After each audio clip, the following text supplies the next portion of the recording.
Verset 1. La voix qui peut être exprimée par la parole n'est pas la voix éternelle.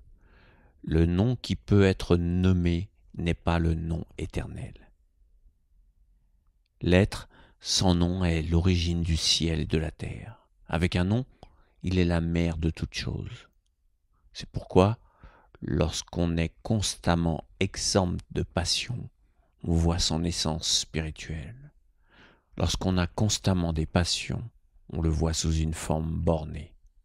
Ces deux choses ont une même origine et reçoivent des noms différents. On les appelle toutes deux profondes. Elles sont profondes, doublement profondes. C'est la porte de toutes les choses spirituelles. Fin du verset. Alors, avec ce premier verset, vous avez les deux phrases les plus célèbres du Tao Te Ching, qui ont fait plusieurs fois le tour de la terre dans toutes les langues. La voix qui peut être exprimée par la parole n'est pas la voix éternelle. Le nom qui peut être nommé n'est pas le nom éternel. Si vous croyez en Dieu, bouchez-vous les oreilles, car cela signifie, à juste titre, qu'à partir du moment où on met un nom sur la source de tout,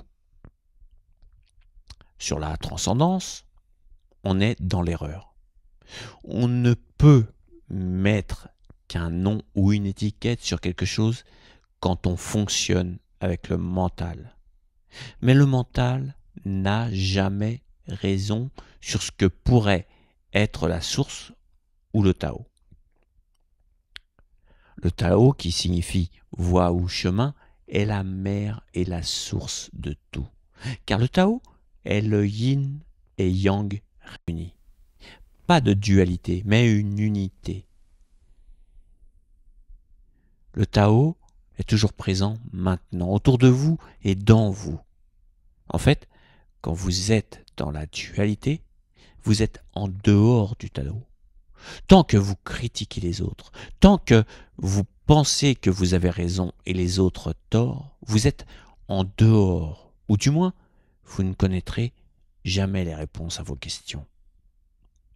Comme c'est le mental qui crée la dualité, c'est lui qui freine l'accès à l'intuition qui vient du Tao, par exemple, puisqu'il connaît tout. Mais dans la pratique, comment fait-on? Habituez-vous à ne jamais être dans la dualité. Habituez-vous à ne jamais coller une étiquette sur quelqu'un ou une situation.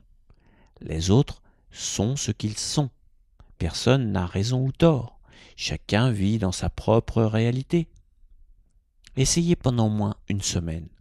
Si vous croisez quelqu'un qui a l'air pour vous en colère, détachez-vous.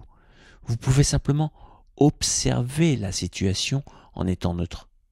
Il en est de même si c'est vous qui êtes en colère. Ressentez et observez vos émotions sans les juger ou les critiquer. Vous les acceptez, car c'est ce qui est.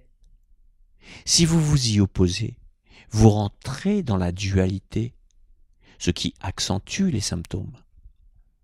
Retenez que s'opposer à quelque chose, c'est la dualité. Vous repoussez, vous vous éloignez du Tao, alors que lorsque vous êtes dans l'acceptation, vous vous rapprochez de lui. Juste un exemple sur le plan politique, en France, on ne jure que par les diplômes. Pour Lao Tzu, un diplôme est un nom qui ne sert à rien, qui ne reflète pas qui vous êtes réellement. C'est une illusion. Voilà pourquoi Lao Tzu continue en affirmant: c'est pourquoi lorsque l'on est constamment exempt de passion, on voit son essence spirituelle. Lorsqu'on a constamment des passions, on le voit sous une forme bornée. Dans beaucoup de traductions, la passion est transformée en désir. Lao Tzu est très clair, et cela fait suite aux premières phrases. Donc, si vous êtes aveuglé par vos désirs ou passions, jamais vous ne sentirez le Tao. L'expression « l'amour rend aveugle » est tout à fait ça. Et justement, on a étiqueté un sentiment avec le mot « amour ». Mais peut-on vraiment traduire en mots ce qu'est le ressenti de l'amour? Eh bien voilà, vous l'avez là, c'est ça le Tao, quand vous ne pouvez pas le définir. Si Lao Tzu veut réduire les désirs, c'est parce que être sans désir, c'est faire confiance à ce que va vous apporter la vie. C'est lâcher prise pour ne pas vous accrocher obstinément et qui ne changera pas la situation de toute manière. Avoir du désir ou de la passion, c'est voir la manifestation du Tao dans la forme, dans la matière.